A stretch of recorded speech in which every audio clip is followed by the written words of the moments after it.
디지털 세상의 모든 것을 깊이 있게 알아보는 인포맥스D. 오늘도 명확한 정보와 새로운 지식을 전해드리겠습니다. K방산의 도약을 계기로 방산 선진국들에 대해서 살펴보고 있습니다. 지난 시간에는 프랑스와 독일 등에 대해서 짚어봤는데요. 오늘은 유럽의 또 다른 방산 강국, 영국의 방위 산업을 알아보겠습니다. 방종관 한국국가전략연구원 전력개발센터장님과 함께합니다. 센터장님 어서 오세요. 반갑습니다. 네, 안녕하세요. 일단 오늘은 영국 방위 산업을 좀 낱낱이 살펴보겠습니다. 사실 영국이라고 하면 저는 해가 지지 않는 나라, 제2차 세계대전 그 당시만 해도 막강한 해군력을 가지고 있고 또 그 해군력을 바탕으로 굉장히 많은 식민지를 가지고 있었던 나라잖아요. 그래서 그렇습니다. 왠지 군사력도 강할 것 같은데 지금의 영국 상황은 어떻습니까? 네, 유럽의 방위산업 강국은 크게 한 3개 정도 국가가 있는데요. 영국, 프랑스, 독일 정도가 됩니다. 특히 영국은 이제 스톡홀름 국제평화연구소 5년마다 이제 방위사업 시장의 어떤 점유율을 분석을 합니다. 거기에 보면은 2013년도부터 17년까지 영국이 차지했던 방위산업 방산 수출 시장의 점유율 비율이 4.7%였습니다. 그런데 2018년부터 22년 통계를 내봤더니 3.2%로 줄어들었습니다. 그러니까 순위가 7위에서 6위에서 7위로 낮아졌고요. 한 계단 낮아졌죠. 그다음에 점유 비율도 35%가 감소했습니다. 그래서 이런 걸 보면은 영국의 방위 산업이 전체적으로 국제 이제 방산 수출 시장에서 위상이 조금씩 낮아지고 있다 이렇게 볼 수 있고요. 두 번째는 이제 영국이 주로 어디로 수출하느냐 이렇게 분석해 보면 중동의 절반 이상을 수출합니다. 중동 국가 사우디아라비아라든가 이런 쪽에 많이 수출하고 있고요. 그다음에 이제 영연방 국가 있지 않습니까? 뭐 캐나다라든가 호주라든가 이런 영연방 국가의 뭐 함정이라든가 이런 걸 많이 수출하고요. 유럽에 수출하는 비중은 한 10% 정도밖에 안 됩니다. 아무래도 유럽의 본토는 이제 독일이나 프랑스 쪽이 더 많이 이제 장악하고 있는 것으로 보입니다. 전체적으로는 이제 이렇게 흘러가고 있습니다. 그럼 영국의 방위 산업은 어쨌든 과거에 비해서는 그 명성이 좀 낮아진 측면이 있다. 우리랑 좀 비교해 보면 우리랑 좀 비슷해진 측면이 있다라고 볼 수 있는 수준인가요? 저희가 지금 이제 스톡홀름 국제평화연구소 그 점유 비율을 보면 이제 8위 또는 9위 정도 하지 않습니까? 영국이 7위까지 낮아졌죠. 그래서 최근에 유럽 방산 관련 이제 신문 보도 내용을 보면은 조만간 한국이 영국을 추월할 수도 있다. 이런 보도가 나오고 있습니다. 전체적으로. 그래서 영국은 전체적으로 낮아지고 있고 저희는 이제 도약하고 있는 단계다 보니까 그 간격이 굉장히 좁아졌죠. 그리고 앞으로는 이제 그것이 순위가 바뀔 수도 있다. 이런 이제 유럽 그 언론들이 지금 보도하고 있습니다. 그렇다고 하더라도 센터장님 항상 나오셔서 그 여러 방산 선진국들을 짚어주실 때 국방과학기술 수준이 결국에는 방위산업의 미래를 결정한다라고 굉장히 강조를 많이 해주셨잖아요. 그래서 우리가 아무리 이제 도약을 하고 있다고 해도 이 선진국들에 대해서 좀 짚어보는 데는 의미가 상당히 있다고 말씀을 하셨는데 영국 이야기를 하시는 걸 보니 영국의 수준도 기술 수준도 상당히 좀 높다고 볼 수 있는 부분이 있는 것 같아요. 그럼요. 그 이제 기술 수준을 저희가 이제 방위산업기술진흥연구소에서 분석을 하는데 미국을 100으로 했을 경우에 영국이 87점 정도 됩니다. 이 수치는 전체적으로 미국이 1위고 그다음에 89점에 프랑스와 러시아가 있습니다. 그리고 87점에 영국과 독일이 공동 4위 역할 정도가 됩니다. 그리고 영국이 강점을 가지고 있는 분야는 우주항공, 그다음에 전투함정, 그다음에 전자전 쪽에 이제 지휘통제 통신체계 이쪽에 강점을 가지고 있고요. 최근에는 이제 지상 무기 체계 중에 기동 장비나 화력 장비, 또 방공 무기 이런 쪽은 상대적으로 뭐 아주 낙후된 건 아니지만 상대적으로 거기에 비해서는 조금 더 우선순위가 떨어져서 조금씩 낮아지고 있는 이런 추세를 보이고 있습니다. 우주항공 이런 쪽으로 또 굉장히 영국이 두각을 나타내고 있는 부분이 있군요. 국방과학기술 저희 나라는 이제 79점으로 평가가 됐거든요. 그럼 87점 대비 79점이면 아직까지도 한 8점 정도, 8% 정도 간격이 있다고 볼 수 있죠. 그래서 영국이 방위산업의 위상이 조금씩 낮아지고 있지만은 저희보다 뭐 낮아지거나 저희와 거의 대등한 수준이라고 보기에는 아직까지는 어떤 영국의 전통적인 그런 강점이 살아있다 이렇게 볼 수 있습니다. 사실 탄탄한 기술력이나 탄탄한 기초가 받침이 되면 또 도약을 하는 거는 시간 문제이긴 하니까 그럴 수도 있습니다. 이런 부분에 대해서 이제 영국을 배워야 되고 무시할 부분이 없는, 네. 무시할 수 없는 부분이 있는 것 같습니다. 그러면 일단 영국의 방위 산업을 대표하는 기업들, 우리가 알만한 기업들이 있고 어디가 있고 어느 네. 수준 정도가 된다고 보면 될까요? 세계 100대 방산 기업이라고 네. 있습니다. 영국이 여기에 5개가 포함되어 있습니다. 우리나라는 3개가 포함되어 있거든요. 네. 대표적으로 보면 이제 영국의 대표적인 방산 그룹은 BAE 시스템즈라고 있습니다. 이게 세계 7위 정도 됩니다. 네. 매출액이 252억 달러 정도 되죠. 100대 안에 드는데 또 10위권 안에 드는 네, 기업인 거군요. 저희가 우리나라가 국내에서 가장 큰 방산 기업보다 매출액이 한 5배 정도 됩니다. 그리고 이 이제 BAE 시스템즈는 주로 우주항공 또 전투함정뿐만 아니고 모든 전 분야에 대해서 다 모든 분야의 방위 산업을 다 총괄하고 있다고 볼 수 있습니다. 네. 두 번째 특징적인 회사 중에 하나가 이제 롤스로이스입니다. 우리가 흔히 롤스로이스 하면 자동차. 자동차 생각하시죠. 네. 세계에서 제일 비싼 네. 자동차 만드는 회사죠. 근데 이제 지금은 방위 산업하고 자동차하고 분리됐습니다. 분리됐고 방위 산업에는 주로 이제 항공기 또 함정의 엔진을 주로 수출하는데 특히 항공기 엔진 같은 경우는 세계 3대 엔진 회사에 속합니다.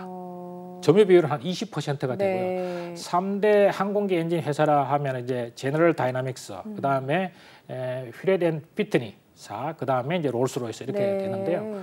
한 20%를 장악하고 있고 기술력이 세계 최고 수준이기 때문에 굉장히 어떤 장점을 가진 기술력을 가진 회사라 이렇게 볼 수 있습니다. 네, 이 방위 산업 기업들도 상당히 이제 100대 기업 안에 드는 기업들이 5 그렇습니다. 개의 기업이나 있고, 그러면 이제 정책적으로도 국가에서 이거를 방위 산업을 우리 그 주력 산업으로 좀 키워온 정책들이 뒷받침되어 왔기 때문에 100대 기업 안에 드는 것도 맞습니다. 있을 것 같거든요. 네. 영국의 좀 특징적인 정책 부분이 있을까요? 앞서 제가 이제 그 BAE 시스템즈하고 롤스로이스를 예를 들어 설명드렸지만은 영국의 방위 산업은 크게 한 2가지로 볼 수 있습니다. 특징은 네.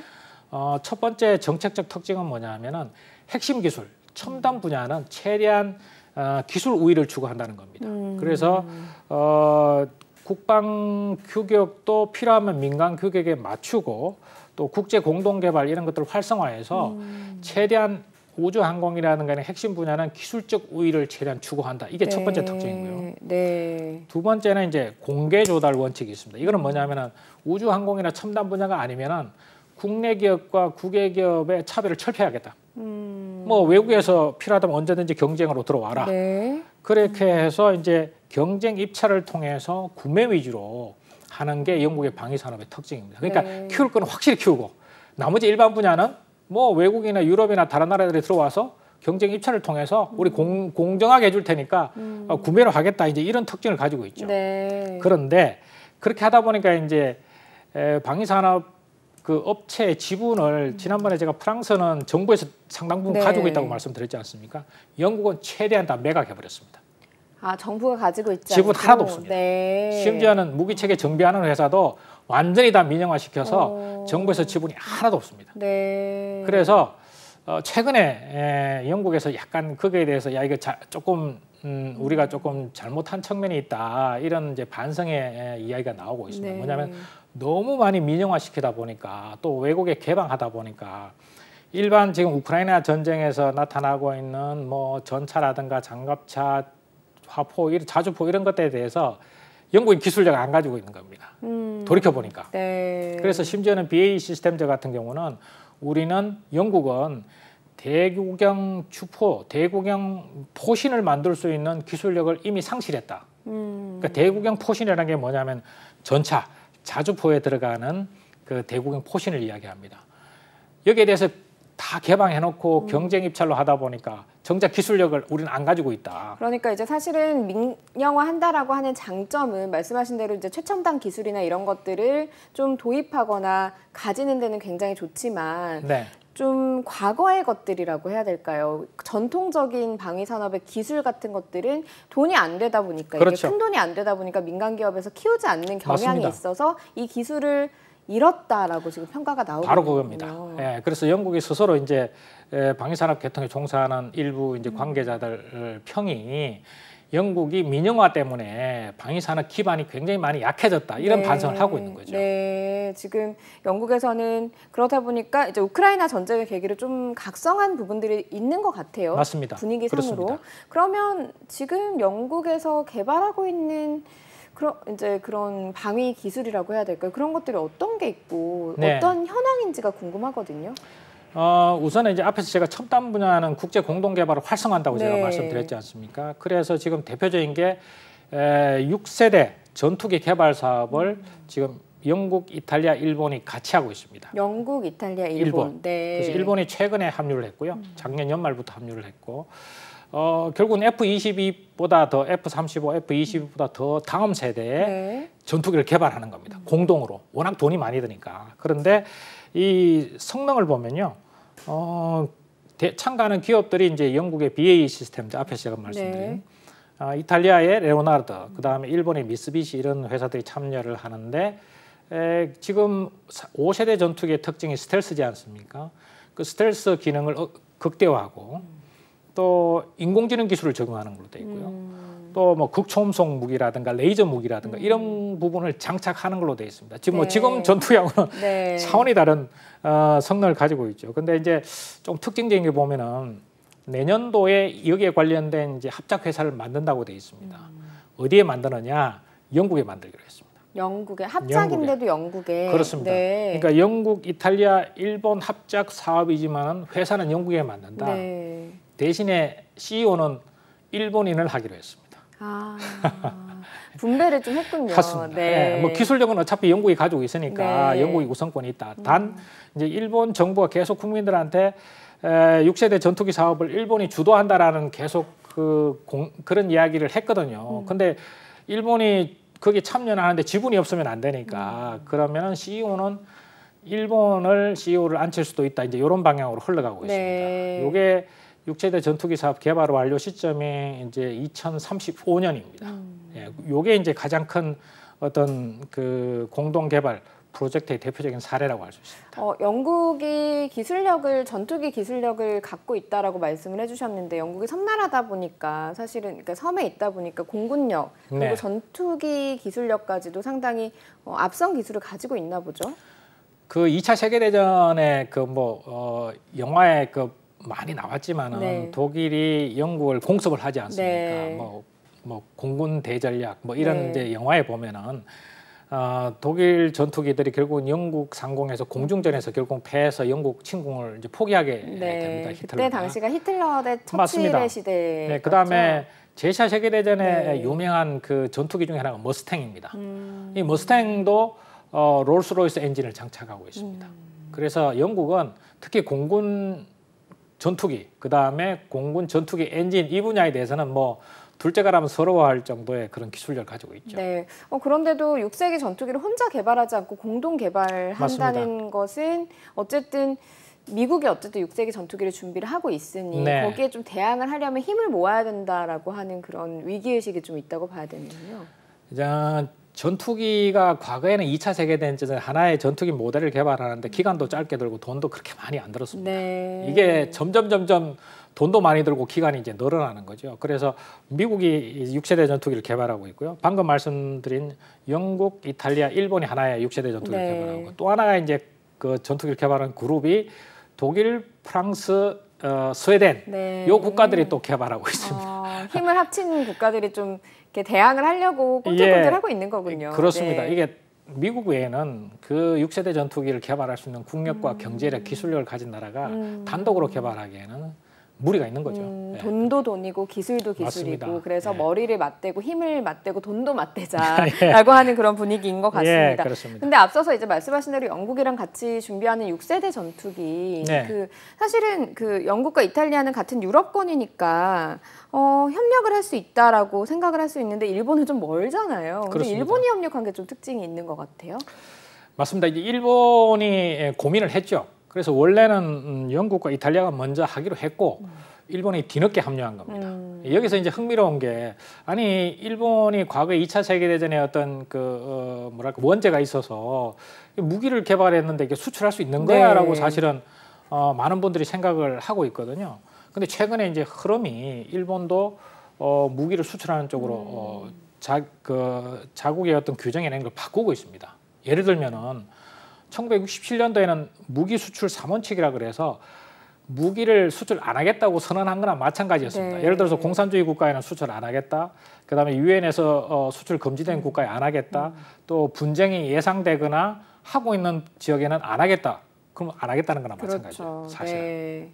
근데 2014년도 아베 정부에서 이걸 조금 완화했습니다. 일부 수출할 수 있는 방향으로. 예를 들면은 기본적으로 유엔의 제재를 받고 있는 국가는 수출 안 하겠다. 그대로입니다.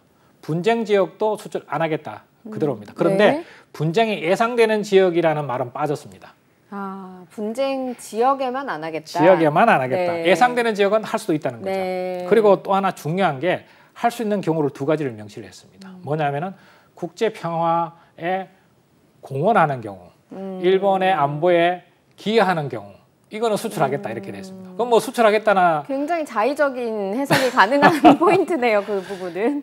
한 절반 이상은 열어놓은 네, 거죠. 네. 그런데 최근에 움직이는 부분은요, 이 부분을 완전히 다 열어서 방위산업 이전 3원칙을 개정을 추진하고 있습니다. 네. 그래서 완전히 다 이런 제한 사항들을 없애버리겠다.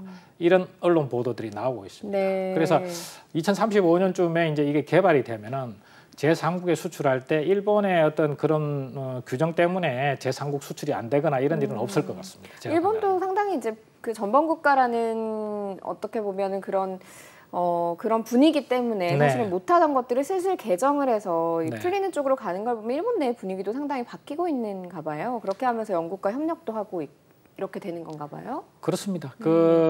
이제 일본이 이제 보통 국가화하고 있다. 통상 네. 이렇게 많이 표현을 하죠. 이제 전후 세대가 이미 늘어나고 있고요. 네. 또 이제 국제 그 정세 환경 자체가 우크라이나 전쟁에서도 나왔다시피 전체적으로 이제 분쟁 가능성이 높아지고 네. 있고 중국이 부상이 있지 않습니까? 이런 상황에서 과거와 같은 수출 금지를 중심으로 하는 수출을 하지 않는 것을 중심으로 하는 이런 규정들은 현재 국제 정세에 맞지 않다라고 스스로 판단하고 있는 거죠. 그런 측면에서 이제 바뀌고 있습니다. 이 방위 산업에서도 협력을 하고 올해 초에 일본 총리와 영국 총리가 또 만나서 협정 같은 것들도 맺으면서 군사훈련 하기도 하고 이런 움직임들이 슬슬 있는 걸 보면 네. 그 우크라이나 러시아 전쟁 때문에 중국과 러시아에 이제 좀 이렇게 대립각을 세우는 국가들이 좀 생기지 않았습니까? 맞습니다. 여기에서 일본하고 영국도 좀 협력하려는 움직임도 연관이 있을 것 같아요. 그래서 앞에서 제가 설명드린 네. 6세대 전투기 개발 네. 사업을 흔히 제2의 영일 동맹이다.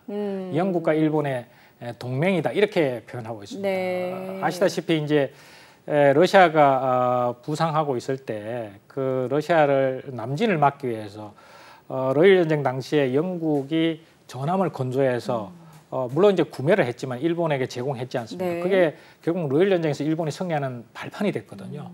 그래서 6세대 전투기 개발 사업을 제2의 영일 동맹이다. 네. 이렇게 표현하기도 합니다. 네. 그렇다면 영국 얘기를 하고 있었으니까 영국 네. 우리나라하고는 뭐 동맹을 맺는다거나 같이 군사훈련을 한다거나 이런 좀 사례들이 있을까요? 우리나라하고는 어떤 연관이 있을까요?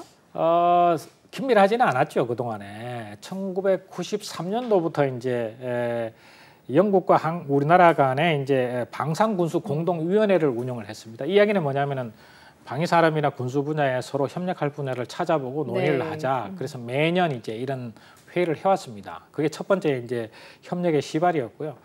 2000년대 들어서서 영국과 조금 협력하는 사항들이 좀 늘어나고 있습니다. 예를 들면은 뭐 2021년, 2022년에 한참 이슈가 됐던 경항모 사업이 있지 않습니까? 네. 영국이 이제 퀸 엘리자베스라 그래서 중형 항모를 운영하고 있거든요. 그래서 우리나라의 뭐 방산 기업이 영국의 이제 퀸 엘리자베스 항모의 설계 뭐 정비와 관계된 밥콕이라고 있습니다. 이 회사와 같이 이제 협력을 해서 설계 기술이나 이런 것을 서로 상의하고 이제 모형을 만들어서 방산 전시에 전시한 사례가 있습니다. 이게 이제 2000년대 들어서면서 나타나기 시작한 네. 거고요. 최근에는 저희가 원래 초까지 K9A1, A2, K9A2 자주포를 영국에 수출하려고 엄청 노력했죠. 영국이 AS90이라는 그 자주포를 원래 가지고 있었습니다. 90년대 만들었는데요. 네. 이 자주포를 우크라이나에 한 30몇 대를 주고 나니까 신형 자주포를 이제 앞으로 확보를 해야 되겠다. 그래서 100대 이상의 신형 자주포를 확보하겠다. 1조 2천억 정도 규모를 네. 해서 확보를 하겠다 그랬는데 최근의 상황을 보면 이제 K9A2 자주포 수출이 어렵게 됐습니다. 왜냐하면은 원래는 이 사업은 영국이 2032년까지 신형 자주포를 116문을 확보하는 걸로 되어 있었습니다. 네. 그런데 갑자기 계획을 변경해서 스웨덴에서 생산한 아처라는 차륜형 자주포, 바퀴가 달린 자주포를 대당 한 200억 정도 됨에도 불구하고 네. 그걸 도입하는 것으로 14문을 도입하는 것으로 먼저 계약을 했습니다. 네. 명분은 우크라이나에 제공한 자주포 때문에 공백이 생겼으니까 이걸 보완하기 위해서 우리가 구입한다라고 했지만 실질적으로는 결국은 아처 자주포를 먼저 14문을 구입했기 때문에 네. 앞으로도 결국은 아처 자주포가 주력 자주포가 될 수밖에 없는 거죠. 우리 입장에서는 한 2, 3년을 거기에 공을 들였던 겁니다. 네. 그런데 여기서 조금 더 디테일하게 보면 특징이 뭐냐면은 아처 자주포가 스웨덴제이긴 하나 그 차체를 BAE 시스템즈에서 만듭니다. 아, 그러면 어떻게 보면 좀 협력이 있었다. 본인들의 기업들이 들어가 있었기 때문에 스웨덴하고 계약을 했다라고 봐야 되는 거군요. 네. 그러니까 과거에는 국내 기업, 국외 기업 차별 안 하고 공개 입찰해서 뭐 우리가 공정하게 개방하겠다고 그래놓고 네. 우크라이나 전쟁 발생하고 보니까 자국 방위 산업이 중요한 겁니다. 네. 그러니까 야 이거 우리 방위 산업부터 먼저 키워야 되겠다. 그래서 아처 자주포를 선택했다는 게 전체적인 평가입니다. 앞서 말씀하신 것처럼 우리가 지금 기간이 되는 아주 기초적인 방위 산업 기술이 약한 상황이라는 거를 우크라이나 러시아 전쟁을 통해서 좀 각성을 했고 그게 그렇습니다. 또 우리에게는 좀 뼈아픈 결과가 네. 나오는 그런 네. 상황이 된 거군요. 그렇다면 한국 방위 산업이 이렇게 도약하는 거에 대해서 영국도 여러 가지 생각이 들었을 것 같아요. 각성하는데 좀 일조를 하지 않았을까 하는 생각도 들거든요. 그렇습니다. 올 네. 5월 달에 로이터 통신, 뭐 연합 뉴스하고 비슷하죠. 네. 로이터 통신에서 우리나라의 방위 산업에 대해서 분석을 했습니다. 했는데 뭐라고 이야기하냐면 한국의 방위 산업 특징은 한 3가지가 있다. 나토 무기 체계 호환성 첫 번째. 두 번째는 뭐 잘 알려진 바와 같이 가성비. 그리고 이제 세 번째 같은 경우는 이제 신속한 납품 뭐 이런 이제 분석을 다른 나라들과 비슷하게 분석을 네. 했습니다. 그러면서 동시에 서방 국가들이 그동안에 한국의 방위 산업에 대해서 과소평가했다. 좀 우리가 한국의 방위 산업에 대해서 너무 낮게 평가했다. 네. 실질적으로는 이만큼 수준이 올라와 있는데 이런 반성을 하면서 동시에 2가지를 이야기했습니다. 첫 번째, 이 한국의 방위 산업에 대해서 유럽 국가들이 대응하는 방식에 있어서 갈라지고 있다. 첫 번째는 이제 경쟁, 한국의 방위 산업에 대해서 이걸 견제해야 된다라는 생각을 가진 부류가 하나가 있고요. 네. 하나는 협력을 할 수도 있다라고 생각하는 부류가 생긴 겁니다. 그러니까 경쟁하는 흐름을 주도하는 것은 독일입니다. 예를 들면은 독일의 레오파드 전차를 생산하는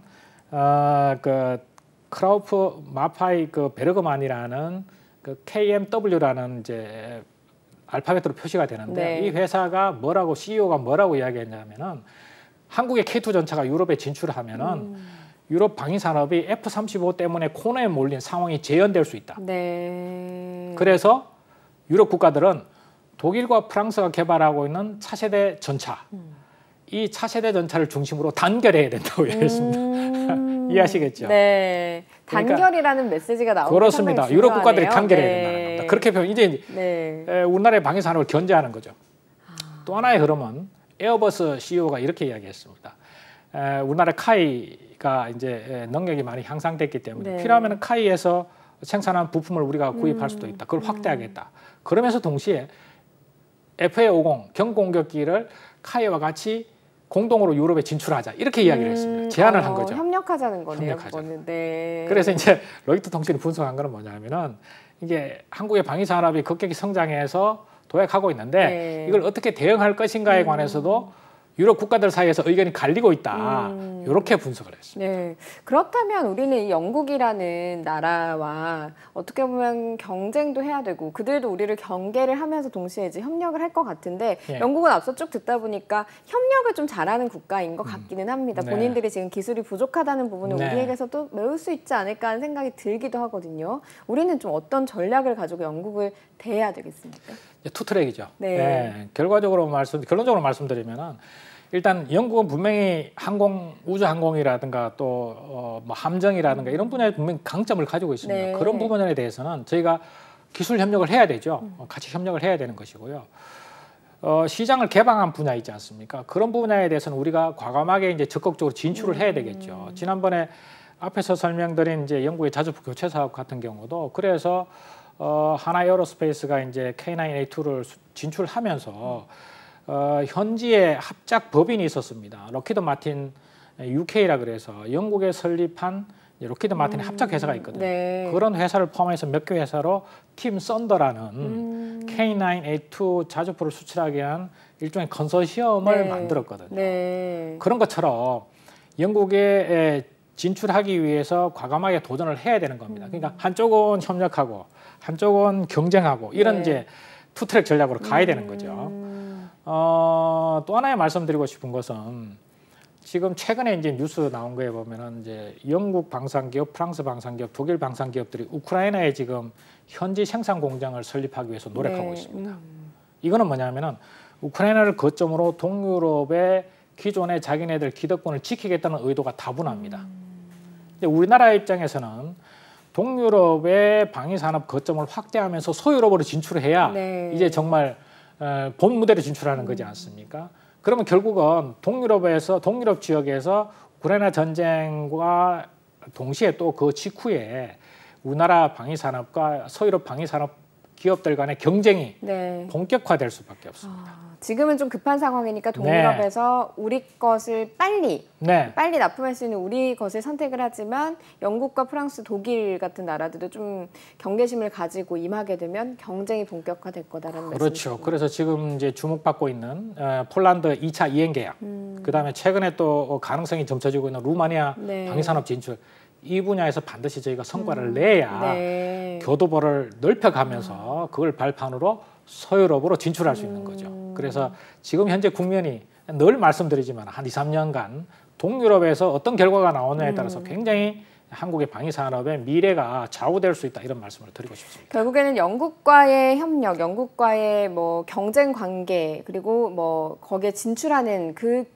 거기에도 결국에는 방점은 동유럽의 진출에 찍혀 맞습니다. 있다라는 말씀으로 좀 정리를 할 수가 있을 것 같습니다. 그렇습니다. 네, 오늘 말씀 여기까지 듣겠습니다. 고맙습니다. 감사합니다.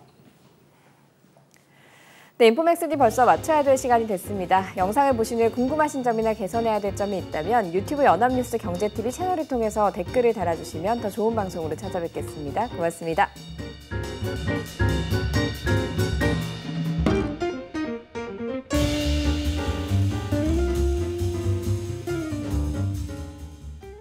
안녕하세요. 인포맥스D 아나운서 강래원입니다. 더 많은 실시간 경제 뉴스와 경제 정보를 알고 싶으시다면 오른쪽 구독 버튼을 눌러주세요.